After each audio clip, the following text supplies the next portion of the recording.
Assalamu alaikum. Starting with the part and pure name of Almighty Allah, who is Rahman and Rahim. My name is Muhammad Ishtiyaq Khan and you are watching Nursing with Ishtiyaq. आज का जो हमारा lecture है वो है osteomyelitis के बारे में। जैसे कि इसके नाम से ज़ाहिर है कि आइटिस इसमें आया है, तो आइटिस का मतलब हमारे पास जिस सफिक्स भी जहाँ पर भी सफिक्स हमारे पास आइटिस आ जाए तो इन्फ्लेमेशन होता है, इन्फेक्शन होता है, सही है। तो ये हमारे पास osteomyelitis is an acute or chronic infection of the bone or bone marrow। जब बोन या बोन मैरो में हमारे पास इन्फेक्शन आ जाए तो उसको हम बोलते हैं ऑस्टियोमाइलिटिस। ये एक्यूट भी हो सकता है और क्रोनिक भी हो सकता है। The acute form may result from an infection in other tissues, hematogenic osteomyelitis, or from an open structure with bacterial contamination। यहाँ पर लिखा गया है कि एक्यूट कौन से दो वजूहात से हो सकता है। एक तो यहाँ पर ये लिखा गया है कि अगर बॉडी के किसी और टिश्यू में हमारे पास इन्फेक्शन हो और वो थ्रू ब्लड स्ट्रीम हमारे पास जो है तो बोन या बोन मैरो तक आ जाए और बोन को इन्फेक्ट करे, तो ये एक तो ये हो सकता है। इसको हम बोलते हैं हेमेटोजेनिक ऑस्टियोमाइलिटिस। और या जो है तो कोई ओपन फ्रैक्चर हो और उसमें बैक्टीरियल कंटेमिनेशन हो जाए तो ये भी इसका एक कॉज हो सकता है एक्यूट का। The chronic form may result from inadequate initial antimicrobial therapy or lack of response to treatment। Relapse occurs when the patient's resistance is lowered। अच्छा, क्रोनिक किस वजह से हो सकता है? क्रोनिक हमारे पास जब एक्यूट इन्फेक्शन की सही से केयर ना की जाए, उसकी एंटी माइक्रोबियल थेरेपी उसको एडुकेट ना दी जाए, इनिशियल जो इसकी केयर है वॉन्ड की या जो इन्फेक्शन है, इन्फ्लेमेशन है, उसकी सही से केयर ना की जाए, तो ये हमारे पास क्रोनिक की शक्ल इख्तियार करता है। The metaphyseal area in long bones is usually affected. The longer and larger the bone, the more susceptible it is to osteomyelitis। Such bones include the femur, tibia, humerus and vertebra। अच्छा जी, हमारे पास bone में मेटाफिजियल area जो होता है ये एक widen area होता है जो बनस्बत एपिफाइसिस के। तो इसमें हमारे पास चांसेस ज़्यादा होते हैं ऑस्टियोमाइलिटिस के, क्योंकि इसमें बोन जो ब्लड सप्लाई है वो रिच होता है और जो बैक्टीरियल कंटेमिनेशन है या जो बैक्टीरिया है उसको चांस ज़्यादा मिलता है वहाँ पर ग्रो करने के लिए। और हमारे पास जब बोन जितना लॉन्गर और लार्जर होगा उतना ही ये ससेप्टेबल होगा ऑस्टियोमाइलिटिस के लिए, जैसा कि फीमर, टिबिया, ह्यूमरस और वर्टेब्रा। ये देखिए यहाँ पर कि ये जो मेटाफाइसिस है, मेटाफिजियल एरिया जो है इसमें हमारे पास इन्फेक्शन हुआ है। और देखिए नीचे लिखा गया है कि वाई मेटाफाइसिस, मेटाफाइसिस में ही क्यों ये होता है। रिच ब्लड सप्लाई, यहाँ पर जो है तो ब्लड सप्लाई जो है वो रिच होता है, ज़्यादा होता है। Slow blood flow and मेटाफिजियल loops, मेटाफिजियल loops में हमारे पास जो ये ब्लड फ्लो होता है ये स्लो होता है, तो बैक्टीरिया को इजीली चांस मिलता है वहाँ ट्रैप होने के लिए और वहाँ मल्टीप्लाई होने के लिए। तो हमारे पास जो ऑस्टियोमाइलिटिस है ये ज़्यादातर मेटाफाइजियल एरिया में होता है।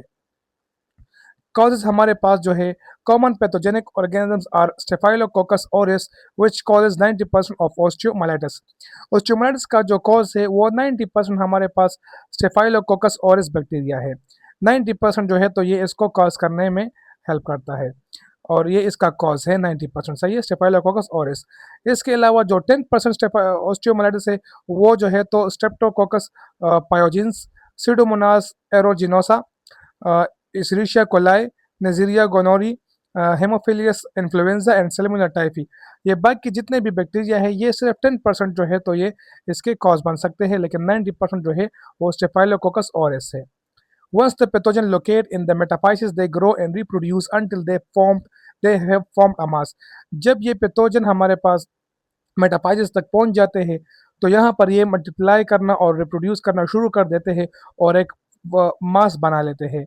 Leukocytes help wall off and localise the infection.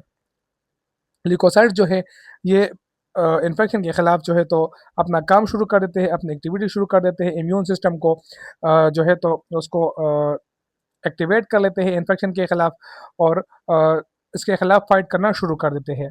Bone cells in the area die, bone cells हमारे पास जो इन्फेक्शन के एरिया में होते हैं वो डाई होना शुरू हो जाते हैं। And purulent matter spreads along the bone, और जो पस मैटर होता है, पस जो होता है वो पूरे बोन में स्प्रेड करना शुरू कर देता है, यहाँ तक कि वो टिश्यूज़ में आकर और जो है तो फिर स्किन सरफेस से बाहर भी निकलता है। देखिए लिखा गया है कि eventually penetrating to the tissues to the skin surface, तो वो स्किन सरफेस तक आ जाता है। साइन एंड सिम्टम्स हमारे पास क्या है? The patient may complain of side pain and pressure. जिस साइड पर हमारे पास ऑस्टियोमाइलिटिस होता है तो पेशेंट उस साइड पर प्रेशर और पेन का कंप्लेन करता है। हीट, एडिमा, टेंडरनेस में आंसू यू प्रेजेंट। हीट यहाँ पर प्रेजेंट होगा। हीट क्योंकि ये एक कार्डिनल साइन है हमारे पास इन्फेक्शन का, तो ये हमारे पास होगा। एडिमा होगा। एडिमा किस वजह से होगा? तो वहाँ पर जो है तो पस की एक्यूमुलेशन होगी, तो इसकी वजह से एडिमा होगा। टेंडरनेस जो है वहाँ पर हमें फील होगी। Associated systemic science and symptoms include, उसके साथ साथ एसोसिएटेड जो सिम्टम्स है वो है हमारे पास चिल्स, फीवर, मेलेज, नोजिया, टेहिकार्डिया, ये इसके साथ जो है तो एसोसिएटेड साइंस एंड सिम्टम्स होंगे। द अफेक्टेड लिम्ब में बी सोर विद यूज, और जो अफेक्टेड लिम्ब होगा वो सोर होगा यूज के साथ। एन ओपन ड्रेनिंग एरिया में अपेयर, और इसके साथ साथ एक ओपन ड्रेनिंग एरिया अपेयर हो सकता है जब जो है सॉरी, जब ये जो पस हमारे पास है ये स्किन को पेनेट्रेट कर जाते हैं तो एक ओपन ड्रेनिंग एरिया अपेयर हो जाता है। डायग्नोसिस में बी बेस्ड ऑन, डायग्नोस अब हमारे पास कौन से तरीकों से किया जा सकता है? एक तो पेशेंट हिस्ट्री, हम पेशेंट से हिस्ट्री लेंगे, बोन स्कैन करेंगे, MRI, physical examination, x-rays of the involve bone, culture of the drainage, WBC count and ESR. Treatment हमारे पास क्या है? An antibiotic is administered IV in large doses after blood cultures are taken. अच्छा, सबसे पहले blood cultures लिया जाता है, उसके बाद जो है तो आईवी एडमिनिस्टर किया जाता है एंटीबायोटिक। सही है। एंटीबायोटिक से पहले जो है तो ब्लड कल्चर्स क्यों लिया जाता है? देखिए, ब्लड कल्चर पहले इसलिए लिया जाता है ताकि एक तो हमें स्पेसिफिक बैक्टीरिया का पता चल जाता है, डॉक्टर को पता चल जाता है कि कौन सा बैक्टीरिया जो है यहाँ पर मौजूद है और कौन से बैक्टीरिया ने यहाँ पर इन्फेक्शन कॉज किया है, तो उसको आसानी हो जाती है उसके एंटीबायोटिक जो है तो प्रिस्क्राइब करने में, तो इसलिए ब्लड कल्चर पहले लिया जाता है।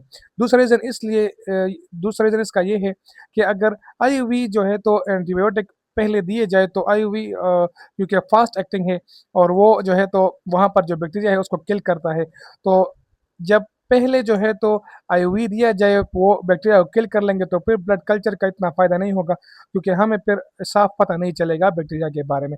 तो इसलिए पहले ब्लड कल्चर लिया जाता है और उसके बाद जो है तो एंटीबायोटिक आईवी एडमिनिस्टर किए जाते हैं। एस्पिरिन और acetaminophen is given to control fever and pain, ये जो है तो पैरास्टामोल है जो दिए जाते हैं फीवर को और पेन को कंट्रोल करने के लिए। टेटनस टॉक्साइड और antitoxin is given if the patient has an open wound. अच्छा, हमारे पास अगर पेशेंट को ओपन वोंड हो तो टेटनस टॉक्साइड या एंटीटॉक्सिन जो टीटी इंजेक्शन होता है वो लगाया जाता है। ये क्यों लगाया जाता है? ताकि वहाँ पर जो है तो टेटनस इन्फेक्शन से बचा जाए। Hyperbaric oxygen treatments at twice the atmospheric pressure for 2 hours per day up to 6 times per week may be prescribed।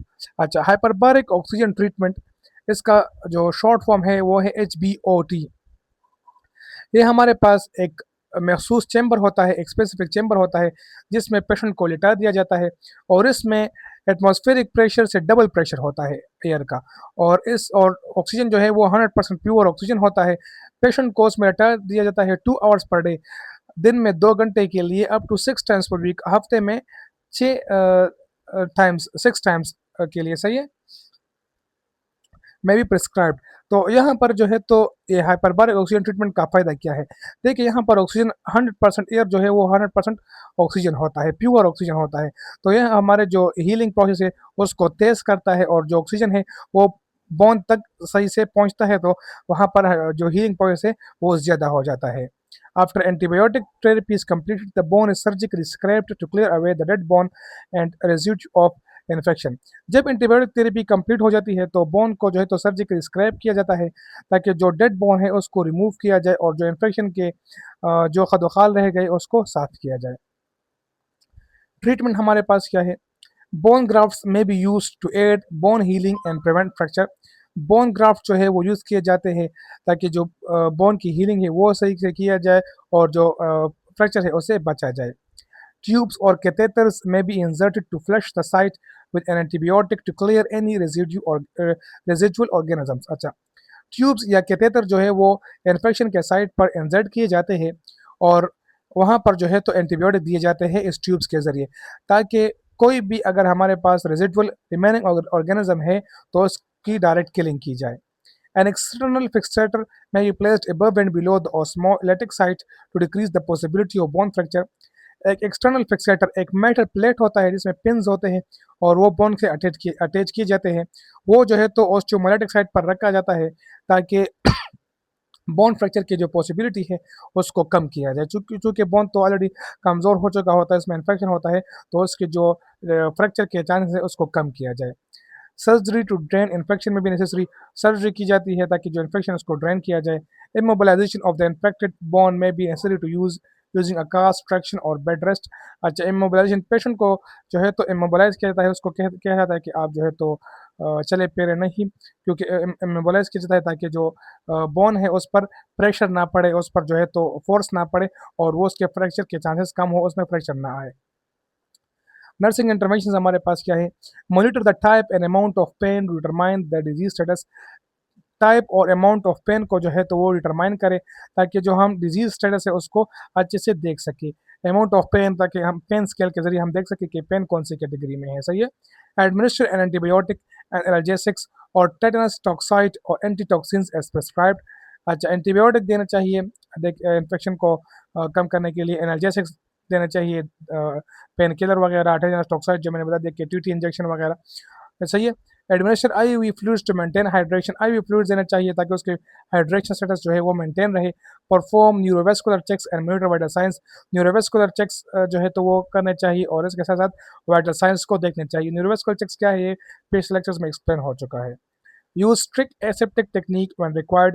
Strict aseptic technique जो है तो हमें फॉलो करने चाहिए उस पेशेंट में जो एडिशनल इन्फेक्शन और नोजोक्यूलर इन्फेक्शन के लिए ज़्यादा ससेप्टेबल हो, तो वहाँ पर हमें एसेप्टिक टेक्निक को ज़्यादा स्ट्रिक्टली फॉलो करना चाहिए। Help the patient to achieve a comfortable position to relieve the pressure on the affected tissues। अच्छा, पेशेंट को हमें हेल्प करना चाहिए एक कंफर्टेबल पोजीशन प्रोवाइड करने में ताकि उसका जो अफेक्टेड टिश्यूज है वो उस पर प्रेशर ना पड़े। Encourage the patient to perform ROM exercises for all unaffected tissues and joint to maintain strength. अच्छा, पेशेंट को हमें इनकरेज करना चाहिए कि आप जो है तो ROM एक्सरसाइजेस जो है तो बाकी जो आपके अनअफेक्टेड टिश्यूज और बोन्स है वहाँ पर आप करें ताकि जो आपका जो जॉइंट का जो स्ट्रेंथ है वो मेंटेन रहे। Teach the patient how to use an ambulatory aid or arm sling. अच्छा, पेशेंट को टीच करें कि अगर वो कोई सपोर्टिंग डिवाइसेस यूज़ कर रहा है, क्रेन, क्रैशेस वगैरह, तो वो किस तरह वो यूज़ करे, उसको एम्बुलेटरी एड जो उसके पास है तो उसको कैसे यूज़ करे, उसको हमें पेशेंट को टीच करना है। Discuss concerns about the length and types of treatment.